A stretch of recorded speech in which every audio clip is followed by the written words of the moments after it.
كيف تكفرون بالله وكنتم أمواتا فأحياكم ثم يميتكم ثم يحييكم ثم إليه ترجعون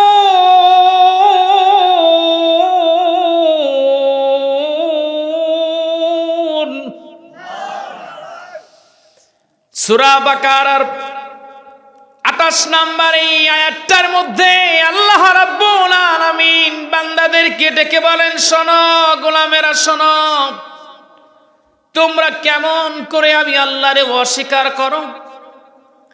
এখন আপনারা এখানে যারা আছেন সবাই মনে করবেন, হুজুর কই আমরা তো আল্লাহরে অস্বীকার করি নাই। কিন্তু হ্যাঁ, মুসলমানের ঘরে জন্ম নেওয়ার পর অনেক মানুষই আছে, আপনাদের মাঝেই আছে এমন কিছু মানুষ যারা মৌখিকভাবে স্বীকৃতি দেয় আল্লাহ বলতে একজন আছে, কিন্তু অন্তরের স্বীকৃতি দেয় না, বরঞ্চ তাদের টান হলো মূর্তি পূজার দিকে, ঠিক কিনা? এমন মানুষ আছে না? আমার ভাইয়ের, আমার বন্ধুগণ, আল্লাহ পাক বলছেন শোনো,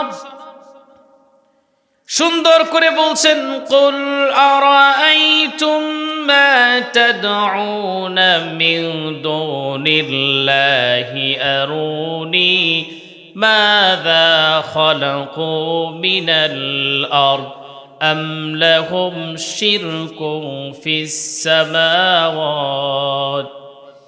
আল্লাহ পাক ডেকে বলছেন, তোমরা রব হিসাবে, প্রতিপালক হিসাবে যাদেরকে গ্রহণ করে নিয়েছ, তাদের এই আসমান এই জমিন তৈরি করার ক্ষেত্রে, বানানোর ক্ষেত্রে তাদের কি কোনো অবদান আছে নাকি? আল্লাহ পাক এবার ডেকে বলছেন, এরা হলো সবচেয়ে বিভ্রান্তিকর লোক, এরা ভুলের মধ্যে রয়ে গেছে। ومن أضل ممن يدعو من دون الله من لا يستجيب له إلى يوم القيامة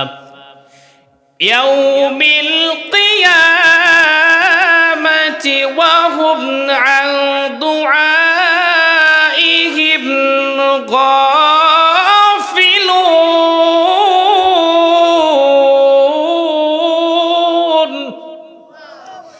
আল্লাহ পাক ডেকে বলছেন, তাদের চেয়ে বিভ্রান্তিকর আর লোক কে আছে, পথভ্রষ্ট লোক আর কে আছে, যে রব হিসাবে আল্লাহর মেনে নেয় নাই, বরঞ্চ এমন মূর্তিকে যার প্রাণ নাই তাকে রব হিসাবে, খোদা হিসাবে তাকে মেনে নিয়েছে।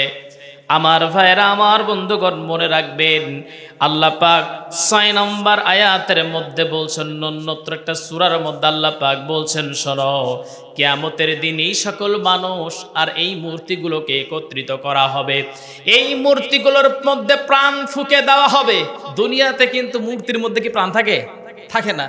কিয়ামতের দিন আল্লাহ পাক এই মূর্তিগুলোর মধ্যে প্রাণ ঢুকাইয়া দিবেন, আর এই মানুষগুলোকে মূর্তির সামনাসামনি দাঁড় করাবেন, আর ডেকে বলবেন, বলো তোমরা কি এর ইবাদত করেছো নাকি? হ্যাঁ, ইবাদত করেছি। আর ডেকে বলবে ওই মূর্তিকে, আল্লাহ পাক এগুলো কি তোমার ইবাদত করেছি কিনা? মূর্তি ডেকে বলবে, দুনিয়াতে আমার প্রাণ ছিল না, আমি তো একটা অপদার্থ ছিলাম, আমার যদি ইবাদত করেও থাকে, আমাকে যদি মেনে থাকে, কিন্তু আমার তো কোনো প্রাণ নাই। তার মানে ওই দিন অস্বীকার করবে। আমার ভাইয়ের, আমার বন্ধুগণ, তার মানে হলো দুনিয়াতে সবচেয়ে লাভজনক বিষয়টা হলো একজনকে রব হিসেবে মানতে হবে। সবাই জবান খুলে বলেন, তিনি কে? আর একটু জোরে বলেন, তিনি কে? এখন আপনি যদি বলেন আমি রব হিসাবে আল্লাহরে মেনে নিয়েছি, তাহলে তো আরো বড় বিপদ, আরো বড় বিপদ না? বিপদ।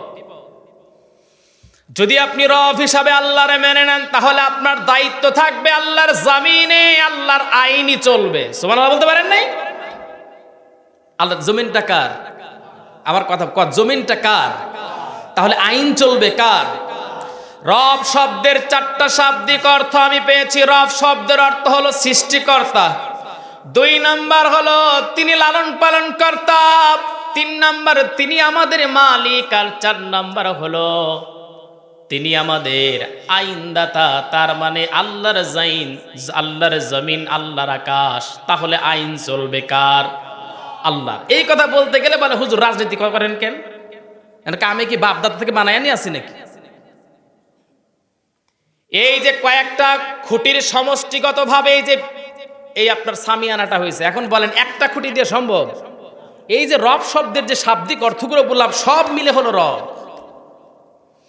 আমার ভাইয়েরা, আমার বন্ধুগণ শোনেন, আল্লাহ পাক বলছেন এই পৃথিবীটাকে তোমাদের জন্য বাসস্থানের ব্যবস্থা আমি আল্লাহ পাক করে দিয়েছি, সব তোমাদের জন্য করেছি। পৃথিবীর মধ্যে হুয়াল্লাযী খালাকা লাকুম মা ফিল আরদি জামিআ সুম্মা ইসতাওয়া ইলাস সামাই ফাসাওয়াহুন্না সাবআ সামাওয়াত ওয়া হুয়া বিকুল্লি শাইইন আলীম।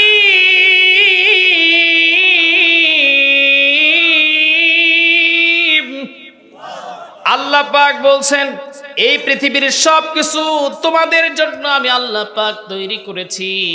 আবার আল্লাহ পাক বলেন আসমানটার দিকে তাকাও, এই আসমানটার দিকে তাকায়া দেখো সপ্ত স্তর বিশিষ্ট আসমান আমি আল্লাহ পাক বানিয়েছি। আমার ভাইরা, আমার বন্ধুগণ, যেহেতু মনে হয় কোরআন তো বেশি ঘাটেন না, যদি কোরআন ঘাটতেন তাহলে সবাই বুঝতে পারতেন এই আয়াতটার মধ্যে আল্লাহ পাক কি বলছেন। এই জমিনের উপরে আল্লাহ পাক কত নেয়ামত আমাদেরকে দিয়েছেন। আল্লাহ পাক বলেন ওই আসমান থেকে পানি বর্ষণ করি। আল্লাযী জাআলা লাকুমুল আরদা ফিরাশান ওয়াস সামাআ বিনাআ ওয়া আনজালা মিনাস সামাই। আল্লাহ পাক এই আয়াতটার মধ্যে বলছেন শোনো, আসমানটা ছাদ আর জমিনটাকে আমি আল্লাহ পাক বিছানা স্বরূপ বানিয়েছি। ওই আসমান থেকে পানি বর্ষণ করে আমি আল্লাহ রাব্বুল আলামিন এই জমিনের ভিতরে তোমাদের জন্য খাবার উৎপন্ন করি। জোরে কোন সুবহানাল্লাহ। আসমানটা হলো ওয়াস সামাআ বিনা ওয়া আনজালা মিনাস সামাই ফাআখরাজা। এই জায়গায় আল্লাহ পাক ফাখরাজা বলতে আল্লাহ পাক বুঝাচ্ছেন এই জায়গা থেকে, এই মাটি থেকে তোমাদের জন্য খাবার পৃথিবীর কেউ বানায় নাই, একমাত্র আমি আল্লাহ পাকই বানিয়েছি। সুবহানাল্লাহ বলতে পারেন নাই? আমার ভাইরা, আমার বন্ধুগণ, তাহলে এই জমিনের মধ্য থেকে আল্লাহ পাক আমার আপনার জন্য খাবার উৎপন্ন করেন ওই আসমান থেকে পানি বর্ষণ করে। এইবার আল্লাহ পাক বলছেন শোনো ও আমার বান্দারা শোনো, ফালইয়ানজুরিল ইনসানু ইলা তুআমিহি আন্না সাবাবনাল মাআ সাব্বা। আল্লাহ পাক বলছেন শোনো, মানুষ তার খাবারের দিকে একটু লক্ষ্য করুক। কথাটা বুঝতে পারতেছেন? আল্লাহ পাক বলছেন মানুষ তার খাবারের প্রতি একটু লক্ষ্য করুক।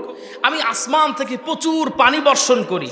সুম্মা শাকাকনাল আরদা শাক্কা, এরপর এই ভূমিটাকে আমি আল্লাহ রাব্বুল আলামিন নরম করে দেই। সুবহানাল্লাহ বলতে পারেন নাই? এরপর ফাআমবাতনা ফিহা হাব্বা ওয়া ইনাবা ওয়া কদবা, আমি আল্লাহ রাব্বুল আলামিন এই জায়গা থেকে শস্য, এরপর আঙ্গুর, শাক, সবজি সব উৎপন্ন করি। সুবহানাল্লাহ বলতে পারেন নাই? একদমই স্পষ্ট কথা। আমার ভাইরা, আমার বন্ধুগণ, এইবার শোনেন আল্লাহ পাক বলেন গোলামেরা শোনো, এত নেয়ামত দিয়ে তোমাদেরকে আমি পরিপূর্ণ করে দিলাম, কিন্তু এই দুনিয়ার জীবন থেকে যখন তোমাদের হায়াত নামক দৌলতটা যেদিন কেটে যাবে, সেই দিন বান্দারা আমার সম্মুখীন তোমাদেরকে হতে হবে। আমার ভাইরা, আমার বন্ধুগণ, কিয়ামতের দিন আল্লাহর সামনে আমাকে আপনাকে দাঁড় করানো হবে। যখন সিংহায় ফুৎকার দিবে, সবাই যখন আল্লাহর সম্মুখীন হয়ে যাব, আমি সংক্ষেপে বলছি, ওই দিন বনি আদমকে 5টা প্রশ্নের অ্যান্সার দিতে হবে। নবীজি সাল্লাল্লাহু আলাইহি ওয়াসাল্লাম বলেন কোন আল্লাহর গোলাম ওই দিন 5টা প্রশ্নের অ্যান্সার দেওয়া ব্যতীত একটা পা তুলতে পারবে না। লা তাজুলু কদম বনি আদম হাত্তা ইউসআলা আন খামসিন আন উমরিহি ফীমা আফনাহু। প্রথম নাম্বার প্রশ্ন, আল্লাহ পাক বান্দারে ডেকে বলবেন, বলো তুমি তোমার জীবনটা কোন রাস্তায় পরিচালিত করেছো। আমার ভাইরা, আমার বন্ধুগণ, খালি বিপদ না, খালি বিপদ, তাই না? আচ্ছা, বিপদ না, বিপদের কিছুই নাই। আল্লাহ রাব্বুল আলামিন ওই দিন ডেকে বলবেন, গোলামেরা শোনো, যদি আমার সামনে আল্লাহ পাক দাঁড়ান আর দাঁড়ায় বলে, রুহুল আমিন সাব্বিরি শোনো, তুমি তোমার জীবনটাকে কোন রাস্তায় পরিচালিত করেছ, কোন রাস্তায় তুমি দুনিয়ার উপরে চলেছ। আমার ভাইরা, আমার বন্ধুগণ, ওই দিন আল্লাহর সামনে দাঁড়ায় হিসাব দেওয়ার মতো যোগ্যতা আমার নাই, আপনারও থাকবে না। কিন্তু অ্যান্সার দেওয়া ব্যতীত কিন্তু আপনি পা উঠাতে পারবেন না। এখন যদি আপনি বলেন কিয়ামতের দিন যে ডেকে যখন বলা হবে তুমি তোমার জীবনটাকে কোন রাস্তায় পরিচালিত করেছ, অন্যত্র আয়াতের মধ্যে আল্লাহ পাক ডেকে বলছেন, ইয়াউমা নাদউ কুল্লা উনাসিম বিইমামিহিম, ওই দিন ডাকা হবে বান্দাকে তার নেতার সাথে। সুবহানাল্লাহ বলতে পারেন না? আমার কথাগুলো কি বুঝতে পারতেছেন না কষ্ট হচ্ছে না ঘুমাচ্ছেন? কিয়ামতের দিন এই প্রশ্ন যখন করা হবে, তারপরে ডাকা হবে কার সাথে বলেন তো? নেতার সাথে। কার সাথে? নেতার সাথে। এখন দেখেন, নেতা বলতে আপনি দুনিয়াতে কোন নেতাকে ফলো করেছেন? দুনিয়াতে আপনি কোন নেতাকে ফলো করেছেন? আতিউল্লাহ ওয়া আতিউর রাসূল ওয়া উলিল আমরি মিনকুম, আল্লাহ এবং তার রাসূলকে আপনার অনুসরণ করতে হবে, অনুকরণ করতে হবে। নেতা যদি হয় একজনই নেতা, তিনি হলেন আর কেউ নন, দুনিয়াতে একজনই তো নেতা, তিনি হলেন শ্রেষ্ঠ নবী মুহাম্মাদুর রাসূলুল্লাহ। जो नामे मुस्तफा चूमे नहीं दुखती कभी आँखें, जो नामे मुस्तफा चूमे नहीं दुखती कभी आँखें, पहन ले प्यार जो उनका सिफन मैला नहीं होता, मोहम्मद के गुलामों का कफन मैला नहीं होता। সবাই বলে আল্লাহু আকবার। নেতা বলতে আমি তো বুঝি একজনকে দিয়ে, অন্য কেউ নন, আমার আপনার নবী, বিশ্ব নবী মুহাম্মাদুর রাসূলুল্লাহ। কোরআন আল কারীম অ্যানসার দিয়ে বলছেন, এরপরে যাকে তুমি মানবা, ওয়া উলিল আমরি মিনকুম, আমিরদেরকে অনুসরণ করবা। তার মানে হলো নবীজিকে নেতা মানার পর নবীজি যেমন করে রাস্তায় চলেছেন, যেমন করে নবীজি রাষ্ট্র পরিচালিত করেছেন, তেমন করে নিজের জীবনকে, তেমন করে নিজের দেশকে, তেমন করে মসজিদকে, তেমন করে সমাজকে, তেমন করে রাষ্ট্রকে যে ঢেলে সাজাতে চায়, সেই মানুষটাকেও আপনি নেতা বানাবেন। তাহলে বুঝতে পারা গেল, যদি এমন মানুষকে আপনি নেতা মানেন, তাহলে মূল নেতা হলো মুহাম্মাদুর রাসূলুল্লাহ। আর আমরা নেতা বানাই, নেতা হলো আপনার গোম মন আর টন টন গোমস।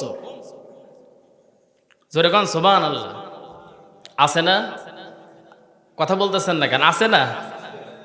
করোনার সময় কন্ট্রোলের চাল, আপনাদের তো এই ইউনিয়ন এখন চেঞ্জ হয়ে গেছে না? কয়রা ইউনিয়ন পূর্ণিমাকে ইউনিয়নে ছিল না আগে, এখন চেঞ্জ হয়েছে না? এখন আপনাদের ইউনিয়নের নাম কি? কয়রা। তাহলে জানতেন, তাহলে এখন আর জানেন না, তার কারণ যেহেতু আলাদা হয়েছে। আমাদের ইউনিয়নের ঘটনা বলতেছি, আপনার করোনার সময় কন্ট্রোলের চাল, যেটা মুরগিও খায় না, এটাও ছিল না। এটাও এক নেতার গুদামে কয়েক টন পাওয়া গেছে। সুবহানাল্লাহ বলবেন না?